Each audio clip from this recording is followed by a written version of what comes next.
Hello everyone, welcome back to Blueberry. നമ്മളിന്ന് discuss ചെയ്യാൻ പോകുന്നത് പക്ഷി സങ്കേതങ്ങളെക്കുറിച്ചിട്ടാണ്. ഇതുമായി ബന്ധപ്പെട്ട ചില ചോദ്യങ്ങളും ഉത്തരങ്ങളും എന്താണെന്ന് നോക്കാം. ആദ്യമായിട്ട്, അരിപ്പ പക്ഷി സങ്കേതം സ്ഥിതി ചെയ്യുന്ന ജില്ല എവിടെയാണ്? തിരുവനന്തപുരം ജില്ലയിലാണ് അരിപ്പ പക്ഷി സങ്കേതം സ്ഥിതി ചെയ്യുന്നത്.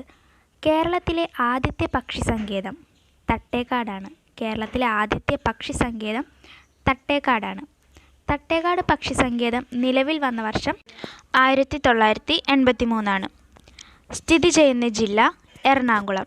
താലൂക്ക് ഏതാണ്? കോതമംഗലം. കേരളത്തിലെ എറണാകുളം ജില്ലയിലെ കുട്ടമ്പുഴ ഗ്രാമപഞ്ചായത്തിലെ ഒരു ഗ്രാമമാണ് തട്ടേക്കാട്. കോതമംഗലം പട്ടണത്തിൽ നിന്ന് 17 കിലോമീറ്റർ ദൂരത്തിൽ സ്ഥിതി ചെയ്യുന്ന ഒരു പ്രദേശമാണ് തട്ടേക്കാട്. ഇവിടെയാണ് ഡോക്ടർ സലിം അലി പക്ഷി സങ്കേതം സ്ഥിതി ചെയ്യുന്നത്. വെള്ളത്താൽ ചുറ്റപ്പെട്ട് കിടക്കുന്ന വനപ്രദേശത്തോടു കൂടിയ ഒരു സ്ഥലമാണ് തട്ടേക്കാട്.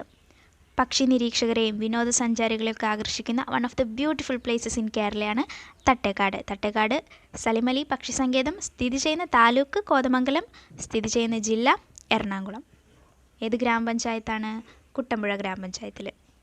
പക്ഷി നിരീക്ഷകരുടെ പറുദീസ എന്നറിയപ്പെടുന്ന പക്ഷി സങ്കേതമാണ് തട്ടേക്കാട്. പക്ഷി നിരീക്ഷകരുടെ പറുദീസ എന്നറിയപ്പെടുന്ന പക്ഷി സങ്കേതം തട്ടേക്കാടാണ്. അടുത്തത്, പക്ഷി നിരീക്ഷണത്തിനായി സലിം അലിയുടെ പേരിൽ അറിയപ്പെടുന്ന പക്ഷി സങ്കേതം ഏതാണ്? തട്ടേക്കാടാണ്. പക്ഷി നിരീക്ഷണത്തിനായി സലിം അലിയുടെ പേരിൽ അറിയപ്പെടുന്ന പക്ഷി സങ്കേതം തട്ടേക്കാടാണ്. തട്ടേക്കാട് പക്ഷി സങ്കേതത്തിലൂടെ ഒഴുകുന്ന നദി പെരിയാറാണ്. പെരിയാർ നദിയാണ് തട്ടേക്കാട് പക്ഷി സങ്കേതത്തിലൂടെ ഒഴുകുന്നത്. അതായത് തട്ടേക്കാടിൻ്റെ രണ്ട് വശങ്ങളിലൂടെയാണ് പെരിയാറിൻ്റെ രണ്ട് കൈവഴികൾ ഭൂതത്താൻകെട്ട് അണക്കെട്ടിൻ്റെ സംഭരണ പ്രദേശത്ത് വന്ന് ചേരുന്നത്. തട്ടേക്കാട് പക്ഷി സങ്കേതത്തിലൂടെ ഒഴുകുന്ന നദി മറക്കരുത്, പെരിയാർ നദിയാണ് ഒഴുകുന്നത്.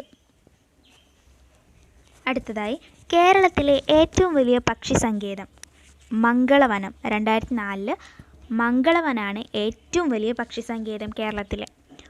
കൊച്ചിയുടെ ഹരിത ശ്വാസകോശം എന്നറിയപ്പെടുന്ന പക്ഷി സങ്കേതം മംഗളവനാണ്. കൊച്ചിയുടെ ഹരിത ശ്വാസകോശം എന്നറിയപ്പെടുന്ന പക്ഷി സങ്കേതം മംഗളവനം. പക്ഷിപാതാളം പക്ഷി സങ്കേതം സ്ഥിതി ചെയ്യുന്ന ജില്ല വയനാട്. വയനാട് ജില്ലയിലാണ് പക്ഷിപാതാളം പക്ഷി സങ്കേതമൊക്കെ സ്ഥിതി ചെയ്യുന്നത്. മയിലുകളുടെ സംരക്ഷണത്തിനായുള്ള കേരളത്തിലെ വന്യജീവി സങ്കേതം ചൂളന്നൂർ. 2007 മയിലുകളുടെ സംരക്ഷണത്തിനായുള്ള കേരളത്തിലെ വന്യജീവി സങ്കേതം ചൂളന്നൂരാണ്.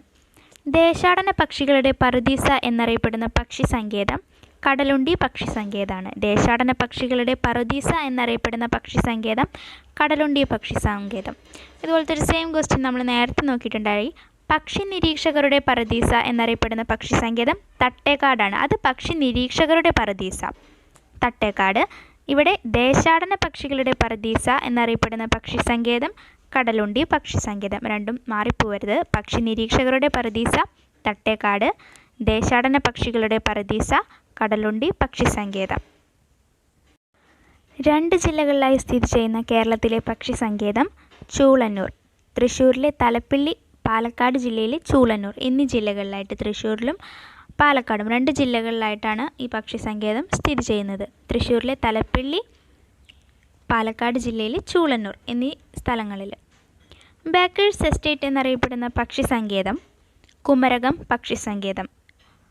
വേമ്പനാട് പക്ഷി സങ്കേതം എന്നും കൂടി അറിയപ്പെടുന്നു കുമരകം പക്ഷി സങ്കേതം. അപ്പോൾ ബേക്കേഴ്സ് എസ്റ്റേറ്റ് എന്നറിയപ്പെടുന്ന പക്ഷി സങ്കേതം ഏതാണ്? കുമരകം പക്ഷി സങ്കേതം അല്ലെങ്കിൽ വേമ്പനാട് പക്ഷി സങ്കേതം.